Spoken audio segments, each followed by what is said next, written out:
नमस्कार, मैं रवीश कुमार। मन में विचार आइल बा कि भोजपुरी में बतकही होखो।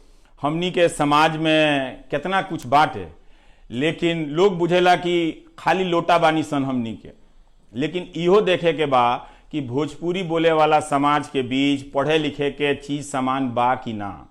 दुनिया तेजी से बदल रहल बाटे, हमनी के दुनिया बदले वाला हई सन, लेकिन आगे जाके भी पीछे हो जाता निसन। एकर कारण का बा? तो सोचनी है कि भोजपुरी में चैनल होखो जेकरा में काम के बात होखो। रउआ लोगन जानते बानी कि स्कूल कॉलेज के का हाल बा जिला कस्बा में। प्राइवेटवो वाला अंग्रेजी के नाम पर ठग लेता रसन। दिल्ली, कलकत्ता, दुबई के सारा कमाई घोट के पी जाता रसन। का ऐसन हो सकता कि कुछ ज्ञान की बातें भोजपुरियों में हो जाओ? देश दुनिया के समाचार पर बतकही होखो। भोजपुरी समाज के समझदारी आप बुद्धि के कोनो मुकाबला नहीं है। लिख ली बात, बस तनी नीमन कापी किताब नहीं है।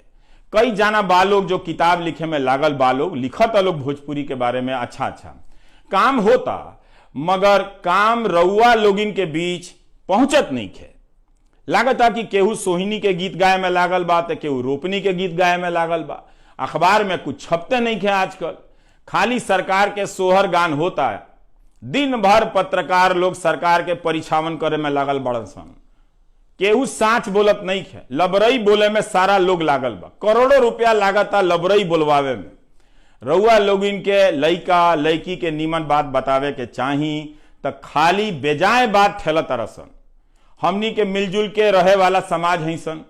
सोचनी है कि जौन किताब हम अंग्रेजी में हिंदी में पढ़तानी आ हिंदी यूट्यूब में जो चैनल बनौले बानी ओकरा पर हम बतावतानी, तो वह बात हम भोजपुरियों में रउआ लोगिन के बता दी, वही के हम भोजपुरी में बना दी, ताकि रउआ लोगिन के पास आपन भाषा में कुछ भेटा जाए आ हमरो भोजपुरी के अभ्यास बनल रहे। हमरो भोजपुरी तनी और नीमन हो जाए, चोखा हो जाए, चटक हो जाए। तो ऐसे हम एक भोजपुरी में चैनल बनौले बानी। देश में रउआ लोगिन जानते बानी कि मीडिया अब समाप्त हो गई बा, ओकरा के भुजिया भरता बना दिल बड़ा सन। ई चिंता के बात बा रउआ लोगिन के बात अब बंद हो गई बा। खाली दू जाना के बात होता ई देश में। सोचे के टाइम बा कि इतना बड़का देश में सरकार से सवाल पूछे वाला केहू है नहीं के। कौन ऐसन जुलुम हो जाता सवाल पूछला पर के पत्रकार लोग के नौकरी से छांट दिहल जाता। जे पूछता आ नौकरी छोड़े के पड़ता। रउआ लोगिन तनी नीमन चीज देखे के आदत डाली, मेहनत करी। हौ भयंकर भयंकर गीत देखे के आदत छोड़ दी, नइखे नीमन। ऊपर अलग से बात हुई। भोजपुरी समाज के जो लोग बा कहाँ नइखे पहुंचल, सोची जरा सा। कौन देश में नइखी सन हमनी के? का अफसर, का डॉक्टर, का अमेरिका, का अफ्रीका, कौनो देश बाँचल बा हमनी से? लेकिन हमनी के समाज में नीमन बात नइखे होत। हमनी के भाषा के मजाक उड़ता, जबकि इतना शानदार, इतना नीमन, इतना मीठ भाषा हमनी के। बताई, मोटा मोटी हम चाहता नहीं कि तनी स्टैंडर्ड के चीज भोजपुरियों में होखो। काहे से कि हमनी के स्टैंडर्ड केहू से कम नहीं है।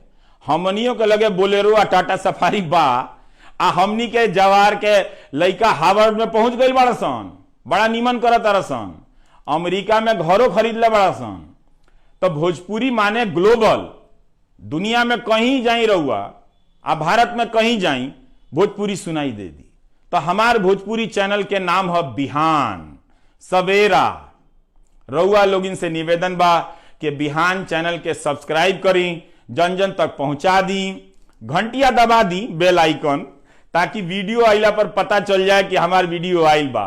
तो ऐसे रउआ लोगिन के सहयोग चाहिए, और हम कोशिश करतनी कि निमन प्रतिभाशाली लोग, तनी जुटो लोग आ भोजपुरी के यूट्यूब चैनल के हमनी के तनी के और ही स्टैंडर्ड के बना दी सन, ताकि लोग, भोजपुरी समाज के लोग ये चैनल से बहुत उम्मीद करे, हमनियों के भोजपुरी भाषा में कुछ अच्छा काम करी सन। हमनी के मातृभाषा भोजपुरी नु हजी। तो रउआ भोजपुरी चैनल बिहान जरूर सब्सक्राइब करी। ये हमारे जो मेन चैनल बा हिंदी के, रवीश कुमार ऑफिशियल, वही पर एकरो पता मिल जाए। नमस्कार। न्यूज पल्स में आप सबों का स्वागत है। मैं हूं संतोष सिंह। जी हाँ, तो आपने सुना कि अब रवीश जी भोजपुरी में चैनल ला रहे हैं। सामान्य सी बात है, बिहार के रहने वाले हैं, भोजपुरी भाषी हैं, भोजपुरी में चैनल ला रहे हैं। लेकिन रवीश जी कुछ भी करते हैं तो वैसे ही नहीं करते,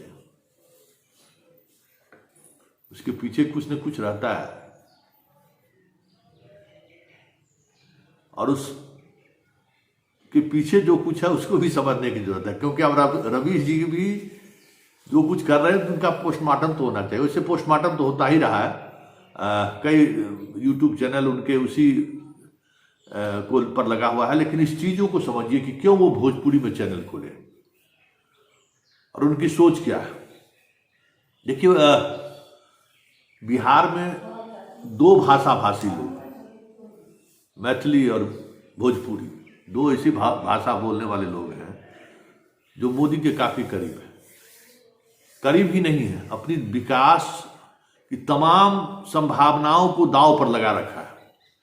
शिक्षा चला गया, दिहाड़ी मजदूरी के लिए बाहर पलायन को लेकर अभी भी वही सिलसिला जारी है।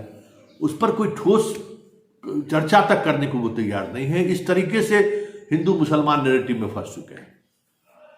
तो अगर हम भोजपुरी बेल्ट की बात करें, भोजपुरी की संसदीय क्षेत्र की बात करें, तो लगभग बिहार और यूपी को मिला दे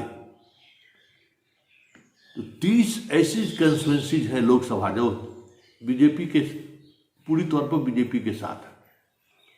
2-3 यूपी को अगर छोड़ दे तो तब 27 लोकसभा क्षेत्र भोजपुरी भाषी लोकसभा क्षेत्र में बीजेपी के सांसद हैं। और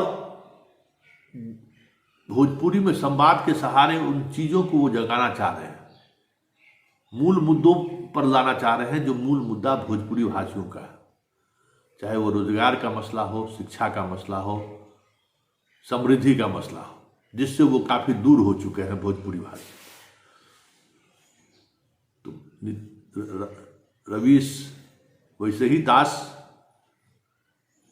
गोदी मुड़िया नहीं कर रहे हैं, गोदी सेठ नहीं कर रहे हैं। अब तीसरी फ्रंट पर भी वो आ चुके हैं। उन भोजपुरी भाषी को भी अपने निशाने पर ले रहे हैं जो आज तक अंधभक्त बने हुए हैं, और उन्हें उस दौर से बाहर निकालना चाह रहे हैं जिस दौर में वो कुछ भी सुनने को तैयार नहीं है। और अगर रवीश इस पे कामयाब हो गए तो समझ